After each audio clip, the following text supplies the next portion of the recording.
Ο λαός, ο καθήμενος εν σκότη είδε φως μέγα και της καθημένης εν χώρα και σκιά θανάτου φως ανέτειλεν αυτής.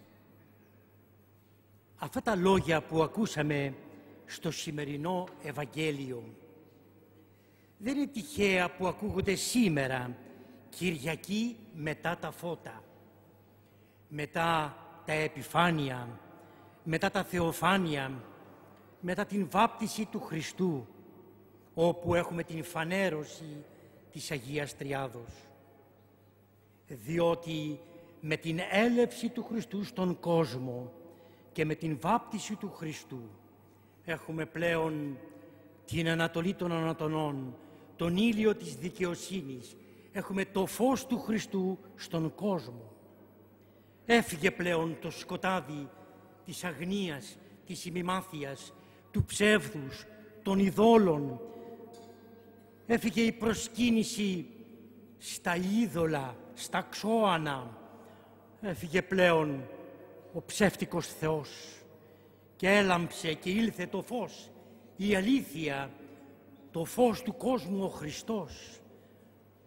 Ως ο ίδιος μας το διαβέβαιωσε, ο ακολουθών εμεί ου με περιπατήσει εν τη σκοτία, αλέξει το φως της ζωής.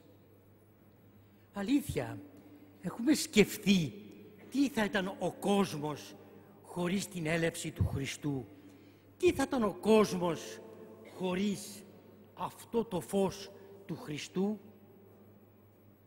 Ο άνθρωπος χωρίς το Χριστό, χωρίς το φως του χριστιανισμού, της πίστεως, της αληθούς, μπορεί να καταστεί άνθρωπος που θα βαδίζει πάντοτε μέσα στο πυκνό σκοτάδι, στο έρευος της πλάνης και της αμαρτίας, της αναλήθειας και του ψεύδους.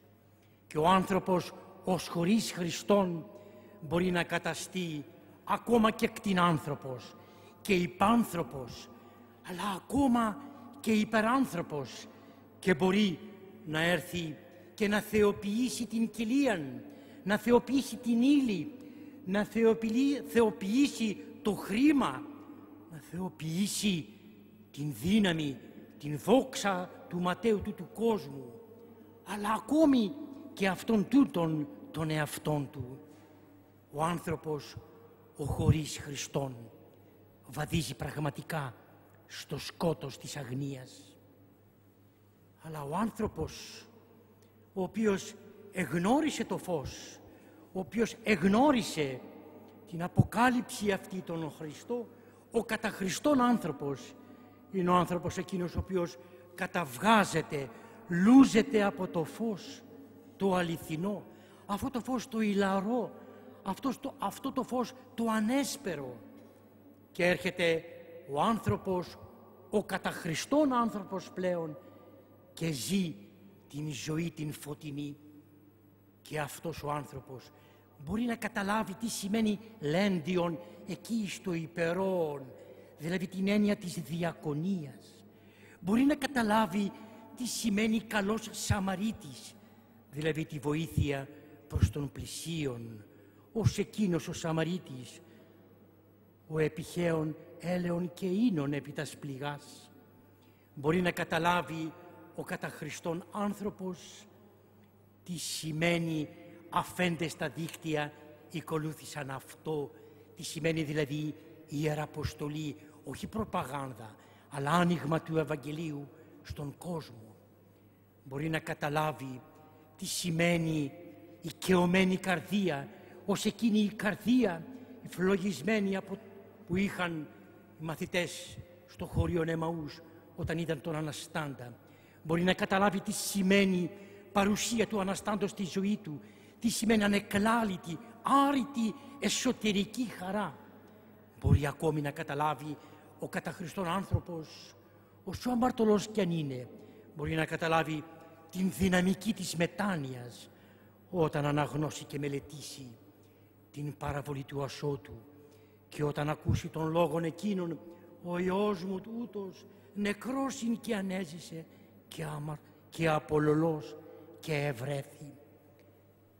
Αλήθεια, οι χριστιανοί μπορούν πραγματικά να ζήσουν μέσα στην φωτεινή ζωή. Διότι, αδελφοί μου, ως λέγει ο απολογητής των πρώτων αιώνων ο Αριστίδης, σπουδαίος αυτός απολογητής του χριστιανισμού, οι χριστιανοί γενεαλογούνται από του Κυρίου ημών Ιησού Χριστού. Η αρχή μας η πνευματική, η ζωτική αρχή μας είναι αυτός ούτως ο Χριστός, ο οποίος ήρθε στον κόσμο. Αυτή είναι η αρχή μας και η απαρχή μας. Διότι ο Κύριος είναι ο πάντοτε ερχόμενος σε κάθε εποχή. Και ακριβώς, ως λέγει ο Μέγας Παύλος, μπορεί ο άνθρωπος από αγριέλεος να γίνει καλλιέλεος. Και ως λέγει ο Χρυσορήμων Ιωάννης, μπορεί ο άνθρωπος από κόραξ να γίνει περιστερά δια των μέσων της χάριτος της Εκκλησίας των Ιερών Μυστηρίων. Αλλοιώσεις πνευματικές, μεταμορφώσεις και αναβάσεις εσωτερικές εις την καρδία του αναγεννημένου ανθρώπου που ζει την καινή κτήση λουσμένος μέσα στο φως του Χριστού είναι ο κατά Χριστόν άνθρωπος. Και βεβαίως ο χριστιανισμός και κατ' οικονομίαν και δια των λόγων χρησιμοποιούμε το ισμός, διότι ο χριστιανισμός δεν είναι ιδεολογία, δεν είναι φιλοσοφικό κατασκεύασμα. Χριστιανισμός σημαίνει βίωμα, τρόπος ζωής εν Χριστώ Ιησού. Είναι αυτό που έλεγε ο Παύλος, «Ζω δε ουκέτι εγώ, ζει δε εν εμή Χριστός». Είναι ο Χριστός μέσα μας. Είναι η κοινωνία των προσώπων. Είναι η αυθεντική χριστιανική ζωή, το βίωμα αυτό το πνευματικό. Και βεβαίως ο χριστιανισμός δεν πάλιωσε, γιατί δεν παλιώνει ποτέ ο Χριστός. Αΐ ποιείται, είναι αΐ παρών ο Κύριος. Και μπορεί βεβαίως κατά παραχώρηση Θεού το φως αυτό του Χριστού να έσβησε σε περιοχές. Μπορεί να τρεμόσβηνε, μπορεί και να τρεμοσβήνει το φως του Χριστού. Το επιτρέπει ο Θεός, το παραχωρεί ο Θεός. Αλλά όμως αιώνες τώρα το φως του Χριστού λάμπει επί την λιχνίαν και δισεκατομμύρια άνθρωποι έζησαν και ζουν μέσα στα φωτό το φως του Χριστού. Έλεγε ένας σοφός των νεωτέρων χρόνων, αν οι χριστιανοί ζούσαν πραγματικά τη χριστιανική ζωή, τότε θα έλαμπε διηνεκώς το φως του Χριστού στην κοινωνία. Και ωραιότατα ένας ταπεινός, απλός μοναχός Αγιορείτης έλεγε που ζούσε τον Χριστόν εκεί στο απέριτο κελί του, στο Άγιον Όρος, ότι βλέπω τον Χριστόν και με βλέπει, τον κοιτάζω και με κοιτάζει, του μιλάω και μου μιλά, τον ερωτώ και μου ανταποκρίνεται, οπλισμονή εσωτερικής χαράς και ευφροσύνης. Διότι έχει λεχθεί το σκέπτομαι άρα υπάρχω και έχει λεχθεί ακόμη το πάσχω πονάω άρα υπάρχω, αλλά έχει λεχθεί και το μέγιστον αγαπώ άρα υπάρχω, διότι τελικά αυτό είναι ο χριστιανισμός, αυτό είναι η χριστιανική πίστη, αυτό είναι το Ευαγγέλιο, αυτό είναι το φως του κόσμου, η αγάπη. Και εισήλθομεν, αδελφοί μου, μόλις το 2017 στο νέο έτος, δηλαδή 17 χρόνια του 21ου αιώνος.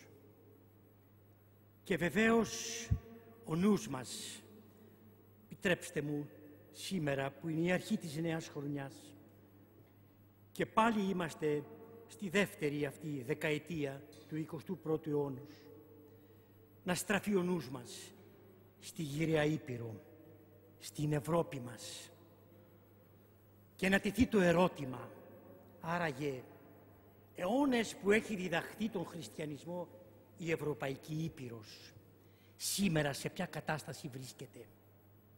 Μήπως ζούμε μία μεταχριστιανική Ευρώπη? Μήπως η Ευρώπη έκλεισε το Ευαγγέλιο? Μήπως έθεσε τον Κύριο που είναι το φως? Έθεσε το φως υπό των μόδιων, εις την γωνίαν? Μήπως προχωράει η Ευρώπη? Μήπως το ευρωπαϊκό γίγνεσθε συντελείται ερήμην του Χριστού? Μήπως δεν θέλουμε το Χριστό? Μήπως ο νεορθολογισμός, η άρνηση, η αθεία, μήπως η νομιμοποίηση της ανομίας, της αδικίας, ο αμοραλισμός, η νομιμοποίηση της αμαρτίας έρχονται και επικαλύπτουν αυτό το φως του Χριστού? Θέλει η Ευρώπη να ζήσει χριστιανικά? Το μεγάλο ερώτημα είναι ποιο το μέλλον σήμερα των ευρωπαϊκών λαών? Ένα μέλλον χωρίς το Ευαγγέλιο, χωρίς τον ουρανό, χωρίς τον Χριστό? Μα μπορεί να ζήσει ο άνθρωπος χωρίς Θεό? Μπορεί αυτή η Ήπειρος που έχει αυτές τις ρίζες τις χριστιανικές να τις αποκόψει? Θέλει να ταλανίζεται μέσα στο σκοτάδι? Γι' αυτό είναι ανάγκη αδύρυτος η Ευρώπη να ξαναμαθητεύσει παρά τους πόδας του Ιησού Χριστού. Χρειάζεται η Ευρώπη περισσότερο χριστιανισμό, ξανά πάλι να ξαναμελετήσει το Ευαγγέλιο, να ξαναδιδαχθεί τις μεγάλες χριστιανικές έννοιες, τη μετάνοια, τη διακονία, τη δικαιοσύνη, την ελευθερία, την αλήθεια, την Ανάσταση, την χαρά την εσωτερική. Μπορεί να είμαστε διαφωτισμένοι, αλλά δεν είμαστε φωτισμένοι και λουσμένοι στο φως του Χριστού. Μπορεί να θριαμβεύει ο νους, αλλά η καρδία λιμοκτονεί. Γι' αυτό και η ταλαιπωρία, γι' αυτό και βάσανος, γι' αυτό και πικρία, γι' αυτό και ανασφάλεια, γι' αυτό και τόσες δοκιμασίες. Άνοιξε, Ευρωπαίε, το Ευαγγέλιο του Χριστού και προχώρησε. Δεν είναι ο χριστιανισμός οπισθοδρόμησης, δεν είναι ο χριστιανισμός βία, δεν είναι ο χριστιανισμός σκοταδισμός. Δεν είναι. Ο χριστιανισμός είναι το φως, είναι η αλήθεια, είναι η αληθινή πρόοδος, είναι η πίστη που καταφάσκει την επιστήμη και την αληθινή πρόοδο και την ελευθερία πράγματι, την εσωτερική από τα πάθη και από την ατιμία και από την αλαζονία. Ο χριστιανισμός και η πίστη στο Χριστό είναι η ζωτική εντελέχεια της ύπαρξής μας. Και βεβαίως κοντά έρχονται τα βιβλικά χωρία, τα τόσο επίκαιρα στο ευρωπαϊκό γίγνεσθε, αλλά και σε όλους μας. Πλούσιοι επτόχευσαν και επίνασαν, οι δε εξαιτούντες των Κύριων, ούκ ελαττωθήσονται παντός αγαθού. Δεν είναι το παν η υλική κατανάλωση και τα οικονομικά μεγέθη, καθότι το Ευαγγέλιο μας λέγει ούκ πάρτο ζήσετε άνθρωπος μόνο, αλλά με τα ρήματα του Θεού, του υψίστου, με το Ιερό Ευαγγέλιο, με τη Θεία Διδασκαλία, που ημερεύει τους ανθρώπους και φέρνει την γαλήνη μέσα στις ψυχές των ανθρώπων και την αγάπη. Και ακόμη οι πατέρες της Εκκλησίας θα έρθουν και να τονίσουν «Έχε των πνευματικών υπερόρα των βιωτικών». Άμα έχεις το πνεύμα υπερόρα των βιωτικών. Και μακάριος ανήρ ως ούκε κάθισεν εν οδό ασεβών και αμαρτωλών. Και ακόμη έλπισον επί των Κύριων και μη επιλάθου Κυρίου του Θεού σου. Μην ξεχάσεις τον πλάστην και δημιουργόν σου.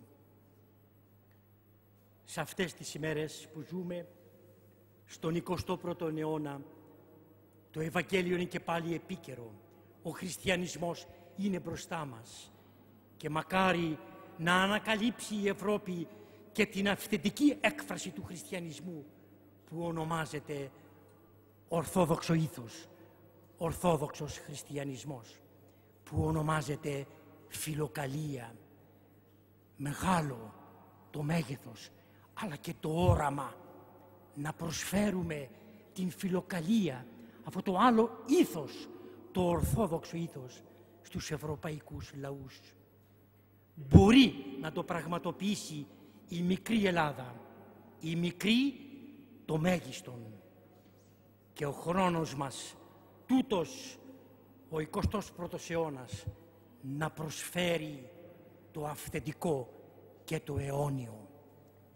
Όσο θα υπάρχει η νύχτα, η πυκνή νύχτα στις ψυχές των ανθρώπων, θα βασανίζεται ο άνθρωπος. Ο σύγχρονος άνθρωπος θα βασανίζεται και θα βασανίζεται με μία πίκρα έως ότου ανακαλύψει το φως του Χριστού. Και το φως του Χριστού φαίνει πάση, γιατί τελικά ο άνθρωπος είναι θεόπλαστος και ο Χριστός που είναι το φως του κόσμου φανέρωσε τον πλάστη μας τον Θεό και ο Θεός Πατέρας φανέρωσε τον Υιόν Του. Ούτως εστί ο Υιός μου ο αγαπητός, ενώ ευδόκησα. Μας φανέρωσε τον Πατέρα ο Υιός. Γι' αυτό μία πνευματική αναβάπτιση στα νάματα της πίστεώς μας είναι ανάγκη για όλους μας, είτε είμαστε εδώ, είτε είμαστε σε ξένη χώρα. Πνευματικός αναβαπτισμός στο αληθινό φως, το ανέσπερο φως, το φως του Χριστού.